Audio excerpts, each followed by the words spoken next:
छत्तीसगढ़ में आने के बाद राधिका खेड़ा जी के साथ इस तरह का व्यवहार होना कहीं न कहीं कांग्रेस पार्टी को राजनीतिक रूप से, सामाजिक रूप से एक नुकसान करने वाला कदम है। मैंने मांग की है कि इनको, ऐसे लोगों को, इनकी कोटरी को, इनके संरक्षक को, इन सबको पार्टी से दूर किया जाए। जिले का प्रभारी रहने के बाद भी मुख्यमंत्री द्वारा 1 मिनट का मिलने का समय नहीं मिला। मुझे कई बार मंच से उतारने का प्रयास किया गया, अपमानित करने का प्रयास किया गया। आईने पे धूल जम गई है, तो धूल आईने की साफ करने की आवश्यकता होती है। चेहरा 100 बार पोछेंगे तो नहीं दिखेगा आपको। किसी बड़े नेतृत्वकर्ता ने पार्टी का ही सौदा भाजपा से कर दिया। नमस्कार, राष्ट्रबोध से मैं पवन केसवानी।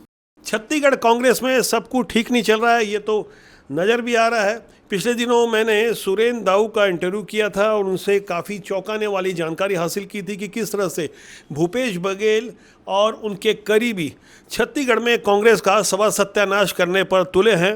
आज मेरे साथ हैं ये जाना पहचाना चेहरा जिसे आप अच्छी तरह जानते होंगे।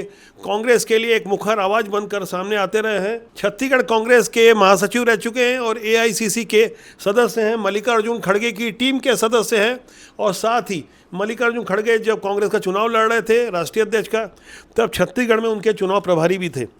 अरुण सिसोदिया, इन्होंने आज फिर एक पत्र लिखा है। आपका स्वागत है राष्ट्रबोध में। पहले भी एक पत्र लिखा था तो काफ़ी बवाल हुआ था। इस बार इन्होंने राधिका खेड़ा के पक्ष में लिखा है, जिनके बारे में हमने कल चर्चा की थी, एक वीडियो बनाया था। राधिका खेड़ा जो कांग्रेस की प्रवक्ता है और मीडिया विभाग की छत्तीसगढ़ की कोऑर्डिनेटर हैं।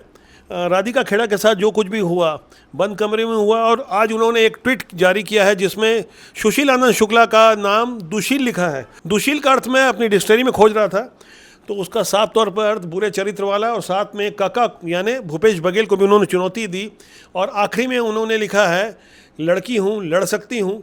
ये नारा जो प्रियंका गांधी का था उस पर इन्होंने तीखा तंज किया है। आपका क्या कहना है इस बारे में? आज आपने एक पत्र लिखा है और सुशील आनंद शुक्ला को हटाने की बात की है। देखिए, मेरे द्वारा प्रदेश अध्यक्ष जी मल्लिकार्जुन खड़गे जी, राहुल जी, प्रियंका जी, जयराम रमेश जी और पवन खेड़ा जी, सचिन पायलट जी, इन सब के नाम से एक पत्र लिखा है जिसमें मैंने एक विषय उठाया है जो कि बहुत ही संवेदनशील और साथ ही साथ गंभीर विषय है कि राधिका खेड़ा जी के साथ सुशील आनंद शुक्ला जो संचार प्रमुख हैं उनके द्वारा दुर्व्यवहार किया गया और अपशब्द कहे गए।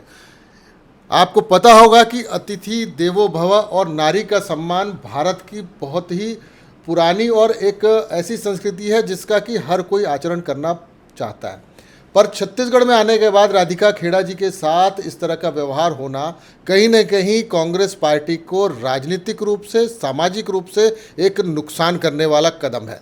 मैंने यही मांग की है कि एक जांच कमेटी बनाई जाए और ऐसे पद पे जो अभी बैठे हुए हैं फिलहाल उन्हें पद मुक्त किया जाए और किसी अन्य को, किसी को कार्यवाहक के रूप में संचार प्रमुख बनाया जाए, जिससे कि चुनावों में इसके हमारे पार्टी के विपरीत प्रभाव न पड़े। और ये एक ऐसा विषय है जो कि गंभीर है कि कांग्रेस पार्टी जो एक नारी सम्मान को आधी आबादी के हिसाब से उसको प्रतिनिधित्व देने का प्रयास कर रही है, 50% आरक्षण की बात करती है, और एक तरफ राहुल गांधी जी, खड़गे जी, प्रियंका जी जो महिलाओं के उत्थान के लिए कमर कस के मैदान में निरंतर काम कर रहे हैं, वहीं कहीं ना कहीं स्थानीय जो नेतृत्व है, कुछ लोग जो कि गाहे बगाहे कांग्रेस पार्टी के हमारे जो विचारधारा है उसको नुकसान पहुंचा रहे हैं। इसलिए मैंने मांग की है कि इनको, ऐसे लोगों को, इनकी कोटरी को, इनके संरक्षक को, इन सबको पार्टी से दूर किया जाए। आपने कोटरी शब्द का इस्तेमाल किया और पत्र में भी आपने अंतिम लाइन में ये कोटरी वाली भाषा लिखी है। आप संक्षेप बताएंगे ये कोटरी कौन कौन है? देखिए, कोटरी ये है कि जो पिछली सरकार रही, आदरणीय भूपेश बघेल जी मुख्यमंत्री रहे, उसके बाद उनके करीबी गिरीश देवांगन जी रहे, राम गोपाल अग्रवाल जी रहे, विनोद वर्मा जी रहे, प्रदीप शर्मा जी रहे, रुचिर गर्ग जी रहे और सुशील आनंद शुक्ला जी रहे और एक आध सन्नी अग्रवाल जैसे लोग कारिंदे भी रहे। तो ये पूरी वो टीम थी जिन्होंने भूपेश बघेल जी को घेर रखा था और भूपेश बघेल जी इन्हीं के कहे पे अनुसार चलते थे। मैं 5 साल महामंत्री रहा, मुझे प्रदेश में महामंत्री रहने के बाद भी, जिले का प्रभारी रहने के बाद भी मुख्यमंत्री द्वारा 1 मिनट का मिलने का समय नहीं मिला। मुझे कई बार मंच से उतारने का प्रयास किया गया, अपमानित करने का प्रयास किया गया। कई जहां पे भी उद्घाटन होते थे, कई कार्यक्रम होते थे, कांग्रेस के जिला अध्यक्ष के द्वारा बुलाया नहीं जाना। पिछले विधानसभा चुनाव में भी जिला अध्यक्ष के द्वारा चुनाव में कोई जिम्मेदारी नहीं देना, बुलाया नहीं जाना, और वर्तमान में लोकसभा चुनाव में भी राजेंद्र साहू और जिला अध्यक्ष और जो यहाँ के संयोजक है प्रदीप चौबे द्वारा किसी भी तरह का चुनाव से संबंधित जिम्मेदारी नहीं दिया गया।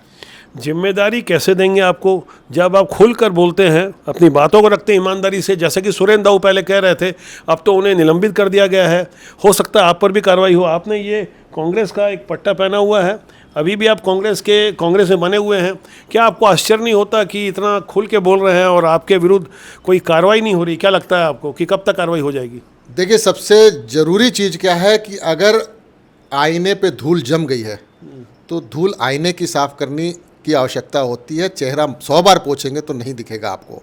हमारी कोशिश ये है कि हम कांग्रेस के अंदर जिस तरीके से जो पिछले 5 वर्षों तक जो सामंतवाद जो हावी रहा, उस सामंतवाद के खिलाफ मेरी जो लड़ाई है वो है कि संगठन को सामूहिक नेतृत्व के साथ साथ कर्मठ और योग्य कार्यकर्ताओं को आगे लाकर कांग्रेस को फिर से जीवित करने की आवश्यकता है। हम यहाँ 75 पार की बात करते रहे और हम 35 भी पार नहीं कर पाए। मुझे तो कभी कभी ऐसा लगता है कि किसी बड़े नेतृत्वकर्ता ने पार्टी का ही सौदा भाजपा से कर दिया।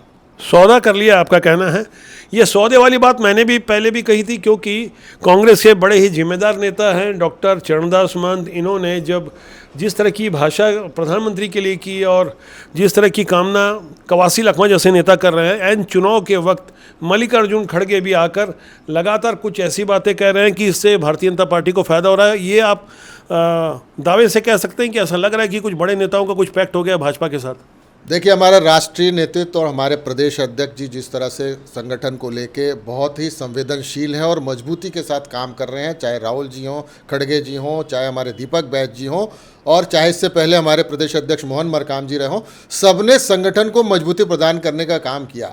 लेकिन बहुत सारे ऐसे लोग थे जो एक पूरी टीम बनाकर संगठन के ऊपर कब्जा जमा के बैठे थे, यहाँ तक कि पैसे से लेके सारे जितने भी निर्णय थे वो सारे के सारे वो कुछ लोग करते थे। इसलिए पार्टी का जो कार्यकर्ता था नाराज हो गया, नेपथ्य में चला गया, घर बैठ गया और जिसका हश्र ये हुआ कि आज कांग्रेस पार्टी विपक्ष में बैठी हुई है और विपक्ष में भी अब वो जो चुनाव लड़ने के लिए जिस चेहरे को पब्लिक ने नकार दिया था, उस चेहरे को आप फिर से उसी मैदान में उतार देते हो तो निसंदेह मुझे ऐसा अब लगने लगा है कि परिणाम वैसे नहीं होंगे जैसा हमारी पार्टी ने सोच के इनको टिकट दिया। मेरे पिछले प्रश्न के जवाब में आपने 2 बातें कही। एक तो आपने पैसे वाली बात कही और उसके पहले आपने 2 नाम लिए, राम गोपाल अग्रवाल और विनोद वर्मा। विनोद वर्मा, जैसा कि आप जानते हैं, मुख्यमंत्री भूपेश बघेल जब थे तो उनके राजनीतिक सलाहकार थे। उनके पुत्र को राम गोपाल वर्मा, जो कि पार्टी कोषाध्यक्ष थे, आप महासचिव थे, आपकी बिना जानकारी के और पार्टी के बिना जानकारी के 6 करोड़ रुपए प्रचार प्रसार और दूसरे डिजिटल के कामों के लिए दिए। इतने गंभीर आरोप आपने आर्थिक अनियमितता के और भ्रष्टाचार और घोटाले के आरोप लगाए। उन आरोपों के बाद एक और लेटर बम आपने फोड़ा है और अभी कोटरी शब्द का इस्तेमाल किया है। तो ये जो आप पत्र लिख रहे हैं लगातार, ऐसा लगता है कि इस पत्र का कोई औचित्य भी है? बिल्कुल, मुझे ऐसा लगता है कि वर्तमान में कांग्रेस पार्टी चुनावों में पूरी गंभीरता से लगी हुई है। प्रदेश अध्यक्ष से लेकर सारे संगठन के जो प्रमुख लोग हैं अपने कामों में व्यस्त है, तो ये बातें उन तक पहुंचनी भी आवश्यक है। कि पिछले पत्र में तो कोई कार्रवाई नहीं हुई। देखिए, वो मेरा विषय इसलिए कार्रवाई होने की स्थिति में इसलिए नहीं था क्योंकि उसमें किसी तरह का मेरे साथ मैंने अनुशासनहीनता किया नहीं था और मेरे ऊपर भी कार्रवाई इसलिए नहीं कर पाया। और दूसरा, जो मैंने उन्होंने जो मुद्दों को जो मैंने उनके पास भेजा, वो मुद्दे मुझे ऐसा लगता है कि वो जेन्युइन मुद्दे थे और उन जेन्युइन मुद्दे के ऊपर कोई ना कोई उन लोगों ने अपनी कमेटी बनाकर आंतरिक रूप से कोई ना कोई जांच का प्रयास किया हुआ है। और अभी कोषाध्यक्ष जो हमारे पिछले 1 वर्षों से पीसीसी नहीं पहुंचे हैं, तो संभवतः दस्तावेज वगैरह उपलब्ध नहीं हो पाए होंगे। जल्दी ही अल्टरनेट व्यवस्था हो सकती है, नए कोषाध्यक्ष बनाए जाने चाहिए, वो भी बनेंगे। अच्छा, थोड़ा खोल के मुझे बताएंगे, जो कांग्रेस में ज़्यादा एक्टिव नहीं थे, विनोद वर्मा और एक नाम लिया था आपने रुचिर गर्ग, जो कि मुख्यमंत्री के मीडिया सलाहकार थे, इनकी क्या भूमिका थी जिनका आपने नाम लिया? ये एक्चुअली करते क्या थे उस वक्त सरकार में भूपेश बघेल के साथ? देखिए, सलाहकार भी थे, साथ ही साथ रिश्तेदार भी थे। जब नेता या राजा रिश्तेदारी निभाने पे आ जाता है तो संगठन और साम्राज्य का ध्वस्त होना स्वाभाविक है। दोनों तो रिश्तेदार थे, लेकिन रुचिर गर्ग प्रेस मीडिया से जुड़े हुए थे और फिर कांग्रेस पार्टी में भूपेश बघेल जी के वामपंथी विचार, और वो उनका जैसा मुझे जानकारी है कि पत्रकार के साथ साथ वो कम्युनिस्ट और वामपंथी विचारधारा के थे। और आप देखोगे कि आचरण में भी कहीं ना कहीं पिछले 5 वर्षों में वो वामपंथी जो विचारधारा की झलक दिखेगी आपको। और ऐसे लोग जो हमेशा कांग्रेस पार्टी की नीति और नीयत के विपरीत जाकर नई एक्सपेरिमेंट करने लग जाते हैं, तो कांग्रेस का हमेशा नुकसान हुआ है। पर मैं इस बात को लेकर आश्वस्त हूँ कि राहुल गांधी जी की मेहनत, खड़गे जी की निष्ठा, दीपक बैज जी का जो पार्टी के प्रति समर्पण और कार्यकर्ताओं की जो अच्छे कार्य करके पार्टी को मजबूत करने की जो सोच है, एक न एक दिन कांग्रेस को फिर से पुनर्जीवित करेगी। आप कांग्रेस के प्रति आज भी निष्ठा जता रहे हैं, लेकिन भारतीय जनता पार्टी की जो छत्तीसगढ़ में सरकार है, आपको सुरक्षा कारणों से एक बल दिया गया है। नीचे मैं जब आ रहा था आपसे बात करने के लिए तो आपकी बिल्डिंग के नीचे मुझे गनमैन मिले जो शासन की ओर से प्रोवाइड कराए गए हैं, गाड़ी के लिए एक ड्राइवर भी दिए गए। और ये तमाम मैं कुछ तस्वीरें देख रहा हूँ चारों तरफ, अभी भी आपने कुछ पूनिया जी के साथ आपकी तस्वीर है और बड़े राष्ट्रीय नेताओं के साथ आपकी तस्वीर, मेरे को कई नेताओं के साथ, मोतीलाल वोरा के साथ आपकी तस्वीर दिख रही है। और एक तस्वीर में तो मेरे को तुलसी साहू भी नज़र आ रही है जो कि पहले कांग्रेस की जिलाध्यक्ष थी और इस वक्त भारतीय जनता पार्टी की एक जिम्मेदार पदाधिकारी है, पिछड़ा और प्रकोष्ठ की प्रदेश मंत्री हैं। लगातार लोग जा रहे हैं और लेकिन आप बने हुए हैं। क्या लगता है ये आना जाना और इस तरह के माहौल को देखते हुए करीब 30,000 भारतीय जनता पार्टी में लोग शामिल हो चुके हैं जो कांग्रेस से जुड़े हुए लोग थे, आपका क्या कहना है इसमें? देखिए, आना जाना तो लगा रहता है। आदमी अपने, देखिए अगर कोई कहीं जा रहा है या कहीं से आ रहा है तो दो ही कारण होते हैं, मैं जहाँ तक समझता हूँ। वो वैचारिक प्रतिबद्धता नहीं होती, वो होता है या तो स्वार्थ सिद्धि में आदमी जाता है और या फिर कहीं ना कहीं उसके मन में समझौतावादी राजनीति करने की इच्छा रहती है। आप पुराने सैनिक रहे हैं, आपके बारे में जो मुझे जानकारी हुई, आपकी 3 पीढ़ी सेना से और वायुसेना से और नौसेना से जुड़ी रही। आपके पिताजी भी थे, आप स्वयं रहे, आपका लड़का भी कई वर्षों से है, तो एक प्रतिष्ठित परिवार से आपकी निष्ठा भी दिख रही है। लेकिन जो वैचारिक प्रतिबद्धता की आप बात कर रहे हैं, तो आपको ऐसा लगता है कि विचारों का अवमूल्यन नहीं हो रहा है, जो राजनीति हो रही है, युवा लोग राजनीति में आए कैसे? अगर आप इस तरह से आरोप भी लगाएंगे और कार्रवाई भी नहीं होगी तो आप क्या संदेश देना चाहते हैं लोगों को? देखिए, मेरा एक मानना बहुत स्पष्ट है कि जो अच्छे लोग हैं, जो समाज के लिए, देश के लिए अच्छे भाव रखते हैं, उन्हें जरूर राजनीति में आना चाहिए। बहुत सारे लोग इस बात को कहते हैं कि राजनीति गंदी है, लेकिन इस राजनीतिक व्यवस्था में, जो लोकतंत्र में, यही एक माध्यम है कि सरकार और देश को एक नेतृत्व प्रदान करने का काम होता है। तो अच्छे लोग को राजनीति में आना चाहिए और अच्छे लोगों की राजनीति में बहुत आवश्यकता है। और मैं एक सैनिक होने के नाते मेरा एक स्पष्ट है कि अगर कोई भी बात कहनी है, स्पष्ट कहें, किसी भी तरीके से घुमा फिरा के न कहें, जिससे कि आपको अगर जो करना है वही करिए और दोहरा मापदंड या दोहरा चरित्र अपना कहीं भी नहीं प्रतीक्षा। राष्ट्रबोध की टैगलाइन रही है, राजनीति बुरी नहीं होती, उसमें काम करने लोग अच्छे या बुरे होते हैं। हमें अच्छा लगा कि आज हमारी बात लोगों तक पहुंच रही है, खुलकर लोग कह पा रहे हैं। कांग्रेस का जिस तरह से एक तरह से पतन हो रहा है या अवमूल्यन हो रहा है छत्तीसगढ़ में, उसके लिए कोई एक व्यक्ति दोषी है, तो उस बारे में अरुण सिसोदिया ने खुल के पहले भी कहा और अब राधिका खेड़ा ने साफ तौर पर कका शब्द का इस्तेमाल किया है और सुशील को दुशील बताया, यानी बुरे चरित्र वाला व्यक्ति। और कल जब मैंने उनका ट्वीट देखा था, उन्होंने अंतिम लाइन में लिखा है खुलासा करूंगी। क्या ये खुलासा करने का कोई पैटर्न आ गया, ये ऐसे कुछ चलन आ चुका है? आप भी खुलासा कर रहे हैं, वो भी खुलासा कर रहे हैं, आखिर चल क्या रहा है सब कांग्रेस में? देखिए, जब भी संगठन में बैठकों में मुझे आमंत्रित किया गया, पिछले 5 वर्षों में मैंने संगठन में भी अपनी बातों को रखा। अभी वर्तमान में प्रदेश कांग्रेस कमेटी के संगठन में नहीं हूं, लेकिन मैं अपनी बातें प्रदेश अध्यक्ष को, चरणदास महंत जी को, पायलट जी को और राष्ट्रीय नेतृत्व को पत्र के माध्यम से हमेशा अवगत कराता रहा हूं कि पार्टी के सुधार के लिए, उत्थान के लिए, इस संक्रमण काल से बाहर निकालने के लिए हमें जो भी प्रयास करने हैं, मैं उन सारी कोशिशों को करता रहा हूं। और मैं वैचारिक रूप से कांग्रेस की विचारधारा से इसलिए हूं कि इस पार्टी ने 138 साल पहले शुरुआत करके देश की आज़ादी से लेके इस देश को सशक्त, समृद्ध और विश्व में एक ख्याति दिलाने का काम किया। और जिस तरह से एक नींव दी पंडित जवाहरलाल नेहरू ने, उस नींव पे आज भले ही इमारत बहुत सारे लोग मिलकर खड़ा कर रहे हों, लेकिन मैं मोदी जी से जाते जाते ये प्रश्न भी करना चाहूँगा कि 10 साल का जरूर हिसाब दीजिए।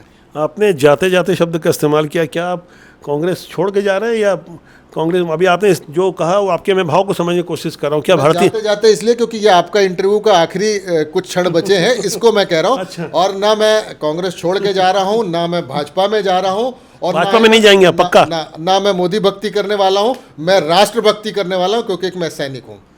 तो बहुत अच्छी बातचीत रही। लोग जो खुल के बात करते हैं उससे एक संदेश जाता है। राजनीति में बने रहने के बावजूद अच्छे चरित्रवान लोग जिन्होंने देश की सेवा की, जिन्होंने समाज और देश की सेवा करने का व्रत लिया, ऐसे लोगों को राजनीति में आना चाहिए। हम बार बार इस बात को दोहराते हैं कि राजनीति बुरी नहीं होती, उसमें काम करने लोग अच्छे या बुरे होते हैं। कैमरा सहयोगी राकेश साहू के साथ मैं पवन केसवानी। नमस्कार।